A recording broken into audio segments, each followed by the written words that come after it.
তোমার ভাত খাবো না। একজন স্ত্রী তার স্বামীকে কেন এই কথা বলে, তার কারণ, রহস্য বা কি করলে এই কথা বলবে না, চলুন আমরা একটু গভীরভাবে ভেবে দেখি।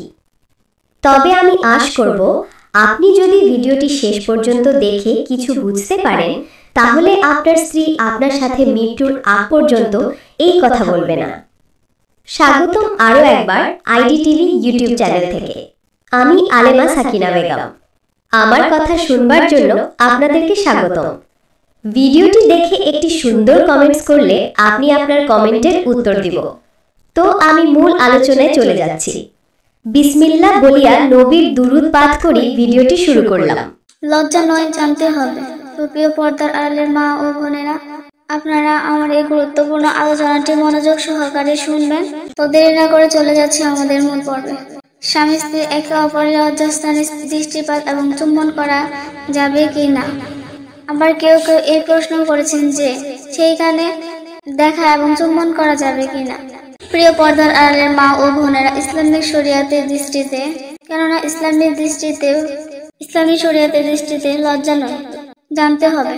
কারণ এটি ইসলাম পরোক্ষভাবে বলেছেন যে আল্লাহ রাসূল সাল্লাল্লাহু আলাইহি সাল্লাম যখন ইলম দান করতেন, তোমাদের নবী কি সবকিছু শেখান যে বাথরুমে কি করতে হবে।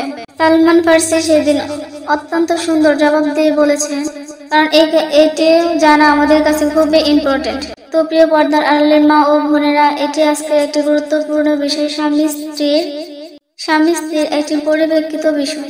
আল্লাহ রাসূল সেদিন সেই প্রশ্নের উত্তর দিয়েছিলেন যে তুমি তোমার লজ্জাস্থানকে হেফাজত করো, তোমার স্ত্রীকে ছাড়া। কেননা এই ক্ষেত্রে দেখা যায় স্বামী স্ত্রী একে অপরের পোশাক, তাদের সাথে ফিজিক্যালি ক্লোজ হওয়া যায়। এই ক্ষেত্রে যদি কোনো ব্যক্তিত্বের সমস্যা না হয়, তাহলে তাদের লজ্জাস্থানের দিকে আকর্ষণ করা যাবে। সেই ক্ষেত্রে দৃষ্টিপাত করা নিষেধ না, হারামও না। স্বামী তার স্ত্রীর লজ্জাস্থানের দিকে তাকাতে পারবে, এটা কোনো নাজায়েজ বিষয় না। কারণ যেহেতু লজ্জাস্থানের দিকে দৃষ্টিপাত করলে যৌন চাহিদা বেড়ে যায়, তো এটি সম্পূর্ণ ব্যক্তিগত একটি বিষয়। যদি কেউ এমনটি করেন তাহলে এটি শরিয়াতে কোনো নিষেধ নেই।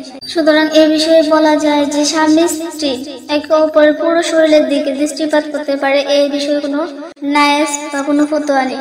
এছাড়া লজ্জাস্থানে একে অপরের হাত লাগালো, সেটির কোনো নিষেধ নেই। তো বাকি রইল স্বামী স্ত্রীর লজ্জাস্থানে চুম্বন করা যাবে কিনা।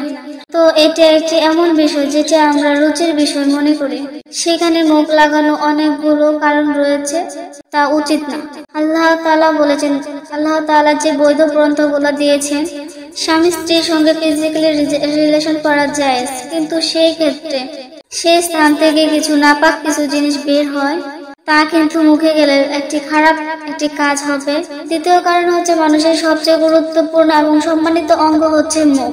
চেহারা বা লজ্জাস্থানের কাছে মুখ নিয়ে যাওয়া কিন্তু এটা উচিত হবে না।